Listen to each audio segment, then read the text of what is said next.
बजे सुबह, 10:30 बजे से लेके 11 और 12 बजे तक मामला क्लियर हो जाएगा। आपको सुबह 10:30 से 12 बजे के बीच में बाबरी मस्जिद और राम जन्मभूमि का मसला मालूम हो जाएगा, ये क्लियर हो जाएगा। ये फैसला अभी क्लियर कर दिया गया कि जजमेंट अब कल ही आ रहा है, और कल से मुराद आज, यानी 9 तारीख को। कितना मुसलमान आज वो है, बाबरी मस्जिद। मैं तुम्हें कितनी मस्जिदें गिनाऊं? बाबरी मस्जिद के लिए तुम बड़े बेचैन हो। आओ, मौलवी जर्जीस ने हिंदुस्तान का चप्पा चप्पा घूमा है। आओ, मैं तुम्हें कितनी मस्जिदें गिनाऊं, कितनी मस्जिदें दिखाऊं। जो मस्जिद अहले हदीस की थी उसको दूसरे मसलक के लोगों ने तोड़ दिया, जो दूसरे मसलक की है मस्जिद थी। कितनी मस्जिदें ऐसी हैं मैं तुम्हें दिखाऊं जो देवबंदी की थी, बरेलवियों ने तोड़ दिया।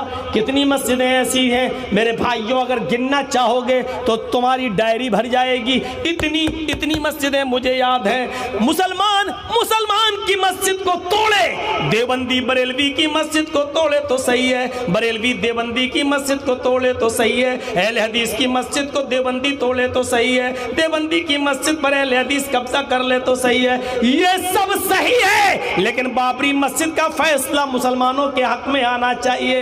है मुसलमानों, अपने ज़मीरों को जरा तलाश करो, अपने गरीबानों में जरा झांक कर देखो।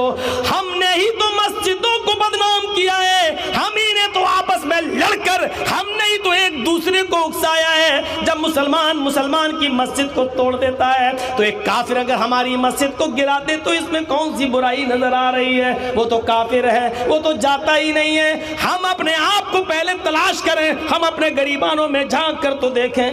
मौलवी जर्जीस को अक्ली कयास की बुनियाद पर, मुझे मालूम है कयास ही लगाया जा सकता है, उन कयासात की बुनियाद पर हमें मालूम है कि कहां जाएगा फैसला, किस तरफ जाएगा।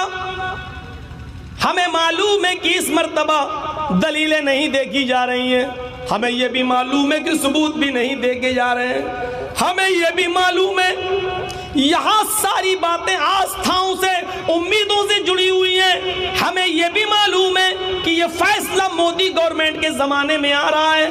हमें यह भी मालूम है कि मोदी गवर्नमेंट के इशारे पर यह आनन फानन 40 दिन तक कंटिन्यू बहस चली है। हमें यह भी मालूम है कि मोदी तो एक मोहरा है देश को चलाने के लिए, असल इस मुल्क को चलाने वाले तो आरएसएस हैं। हमें यह भी मालूम है, और इस जमाने में यह फैसला आ रहा है। हमें मालूम है इस फैसले का रुख क्या है, हम जानते हैं कि फैसला किसके पक्ष में आ रहा है। हाँ, यह अलग बात है कि वक्त से पहले बोलकर हम अपनी जबान को खराब नहीं करना चाहते हैं, और हम मीडिया को दूसरा मौका नहीं देना चाहते हैं। लेकिन मुसलमानों, कल इस फैसले के बाद असल इम्तहान तुम्हारा है कि तुम कितना सब्र करते हो, तुम्हारे पास सब्र का पैमाना कितना वसी है, कितना ऊंचा है।